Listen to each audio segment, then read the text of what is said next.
Good morning, students. Today we'll discuss the chapter climate, and in the previous video we have discussed between the differences of weather and climate. तो अगर किसी particular area का जो atmospheric condition है अगर तुरंत change कर जाता है विद इन आवर्स तो उसको हम लोग वेदर बोलेंगे। और अगर 30-40 साल के टाइम इंटरवल में अगर कोई चेंजेस आ रहा है, you are talking about time span of 30 to 40 years, अगर उसमें कोई चेंजेस आया है तो उसको हम क्या बोलते हैं, that is called as weather. तो इस चैप्टर में बहुत सारे क्वेश्चन अराइज करता है दिमाग में कि कुछ एरियाज़ है जो इंडिया में, वहाँ पे ज़्यादा बारिश क्यों है। मुंबई हमेशा फ्लड में क्यों डूबता है, मुंबई में इतना ज़्यादा बारिश क्यों है। मेघालय में जो आपका मौसिनरम है, मौसिनरम में इतना ज़्यादा बारिश क्यों होता है, क्यों उसको वर्ल्ड का वेटेस्ट प्लेस बोला जाता है। राजस्थान में बारिश कम क्यों होता है, झारखंड में एवरेज रेनफॉल क्यों है, मध्य प्रदेश में बारिश कम क्यों होता है, या फिर किसी पर्टिकुलर सीज़न में ही इंडिया में क्यों बारिश है, not all round the year. ऐसा क्यों नहीं है कि इंडिया में ज़रा सा भी बारिश नहीं हो पा रहा है। हो चांसेस है ना कि इंडिया में ज़रा सा भी बारिश ना हो पाए।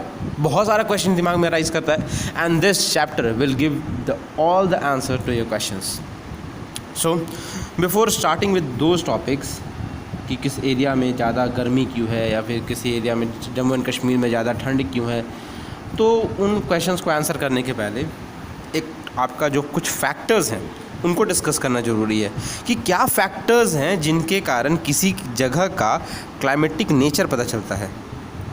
ठीक है, तो first factor is your latitude.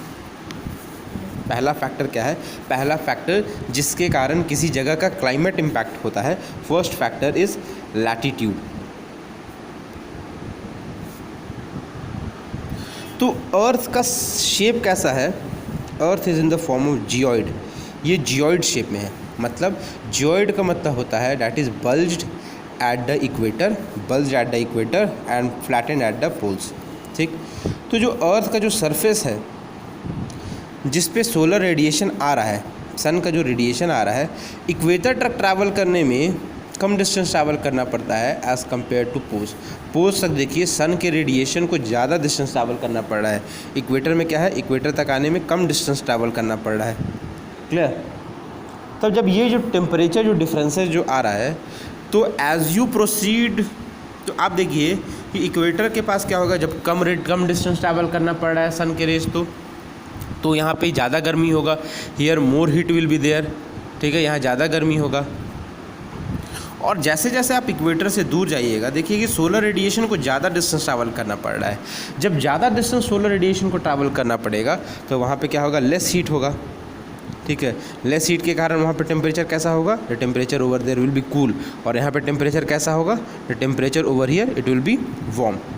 ठीक है, मतलब you can say that places which are lying in higher latitudes, higher latitude मतलब जिनका लैटिट्यूडनल वैल्यू ज़्यादा है, 60 degree north, 70 degree north, 90 degree north, जिनका लैटिट्यूडनल वैल्यू ज़्यादा है वहाँ पे टेम्परेचर कैसा है, कूल है। जिनका लैटिट्यूडनल वैल्यू कम है, जैसे 0 डिग्री 1 डिग्री, यहाँ पे लैटिट्यूडनल वैल्यू कम है, अगर लैटिट्यूडनल वैल्यू कम रहा तो क्या होगा, temperature over there it will be warm. So the first factor is latitude. दूसरा फैक्टर है आपका, the second factor is altitude. दूसरा फैक्टर क्या है, एल्टीट्यूड। एल्टीट्यूड का मतलब होता है हाइट। अब हाइट को समझने के पहले एक आपको टर्म बताते हैं, that is normal lapse rate.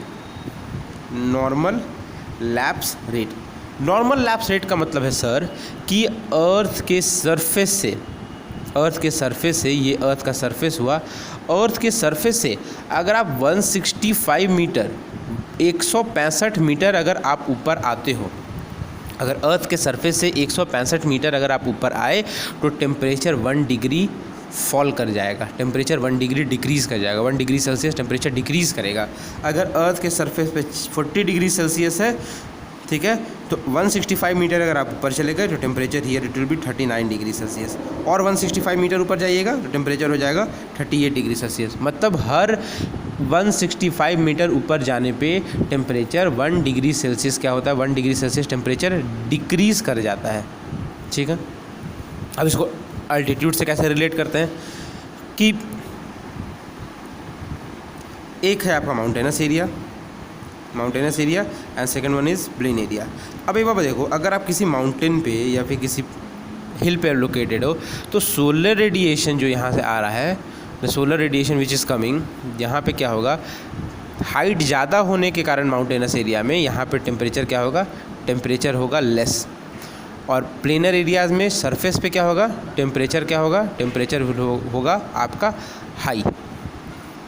तो जैसे जैसे आपका हाइट बढ़ता है नॉर्मल लैप्स रेट के कारण, डैट इज़ 165 मीटर 165 मीटर ऊपर आने पे टेम्परेचर आपका 1 डिग्री सेल्सियस क्या होगा, 1 डिग्री सेल्सियस आपका टेम्परेचर कम हो जाएगा। ये हुआ आपका नॉर्मल लैप्स रेट के कारण, ठीक है। इसीलिए बोला जाता है कि माउंटेनस एरियाज़ में टेम्परेचर कम होता है as compare to the plainer areas. Mountainous area में टेम्परेचर कम होने का यही रीज़न है कि it is located at an higher elevation. ज़्यादा हायर एलिवेशन पे होने के कारण क्या हुआ कि वहाँ पे जो टेम्परेचर है नॉर्मल लैप्स रेट के कारण वो टेम्परेचर क्या हो रहा है, वो टेम्परेचर कम हो जा रहा है। आप सिंपल एग्जांपल से समझो ना कि जैसे घर में जब रोटी बनाया जाता है तो जो तवा है, जो पैन है, तो पैन के जितना आप नज़दीक रहिएगा उतना ही ज़्यादा आपको टेम्परेचर हाई लगेगा, जितना दूर जाइएगा उतना ही टेम्परेचर कम होगा। होता है ना, पैन के नज़दीक अगर रहेगा तो आपको टेम्परेचर हाई लगता है और जितना दूर जाइएगा उतना ही टेम्परेचर कम होगा। Similar happens with the earth surface. Earth का जो सरफेस है, अर्थ का जो लैंड है वो क्या है, it is just acting as a utensil which is kept on the stove, ठीक है। तो जैसे आप नज़दीक रहते हो, जितना अर्थ के सरफेस से नज़दीक रहिएगा उतना ही क्या होगा, टेम्परेचर हाई रहेगा। और जितना अर्थ के सरफेस से दूर जाइएगा, जितना आप ऊपर रहिएगा, हायर एलिवेशन पे रहिएगा, उतना ही टेम्परेचर क्या होगा, कम हो जाएगा। Clear, altitude clear. Now the third factor is distance from सी।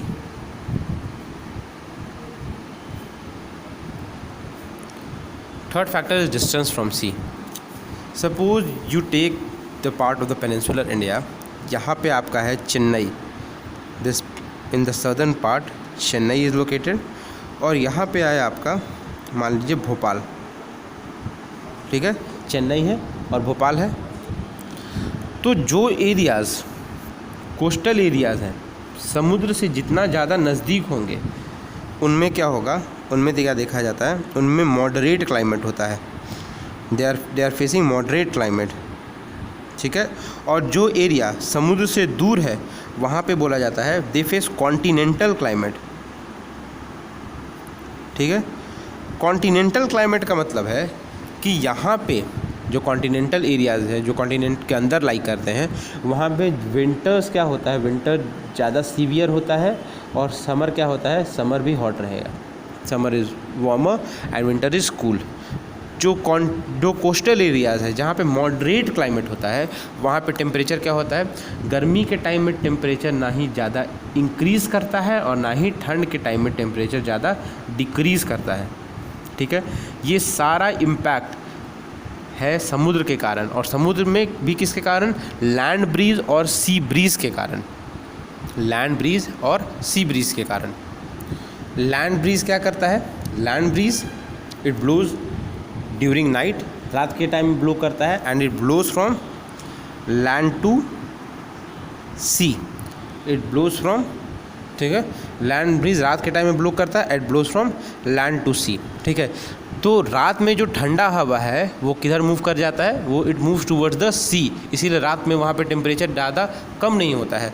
और दिन के टाइम में क्या होता है, ये लैंड ब्रीज हुआ, it is blowing to in night, और दिन के टाइम में क्या होता है, दिन के टाइम में सी ब्रीज ब्लो करता है, sea breeze blow from sea to land during the day time, ठीक है। समुद्र से हवा लैंड की तरफ आ रहा है तो सी ब्रीज हुआ, और सी ब्रीज और लैंड ब्रीज के इन्फ्लुएंस के कारण what happens, the temperature of the place is moderate, normal रहता है, ना ही रात के टाइम में टेम्परेचर ज़्यादा डिक्रीज़ करता है और ना ही आपका दिन के टाइम में टेम्परेचर ज़्यादा इंक्रीज़ करेगा।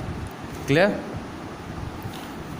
समर्स के टाइम में भी टेम्परेचर ज़्यादा इंक्रीज़ नहीं करता है, और विंटर्स के टाइम में भी क्या होता है, टेम्परेचर ज़्यादा डिक्रीज़ नहीं करता है। It's all due to the influence of the sea. The places which are lying near to the sea influence they experience moderate climate में न ज़्यादा हार्श समर और न ही ज़्यादा हार्श विंटर, मॉडरेट रहेगा, पूरे साल एक ही जैसा क्लाइमेट रहेगा। और आपका जो एरिया समुद्र से दूर है, लाइक भोपाल, न्यू दिल्ली, जो आपका झारखंड है, तो जितना समुद्र से दूर रहेंगे हम लोग, समुद्र का इन्फ्लुएंस उतना ही कम रहेगा हम लोगों के ऊपर, लैंड ब्रीज और सी ब्रीज का कोई इम्पैक्ट नहीं रहेगा। और जब इन लोकल ब्रीजेज़ का कोई इम्पैक्ट नहीं रहेगा, व्हाट विल हैपन, टेम्परेचर दिन के टाइम में ज़्यादा इंक्रीज़ करता है। अब देखिएगा कि टेम्परेचर जो कॉन्टिनेंटल एरियाज़ हैं, जो समुद्र से दूर एरियाज़ हैं, दिन के टाइम में टेम्परेचर कितना, समझ में 45, 47, 48 डिग्री सेल्सियस ऐसा टेम्परेचर राइज़ करता है। और ठंड के टाइम में टेम्परेचर कहाँ तक ड्रॉप कर जाता है, temperature 5 degree Celsius, 6 degree Celsius. तो देखो कितना डिफरेंस हो जाता है समर का मैक्सिमम और विंटर का मिनिमम में।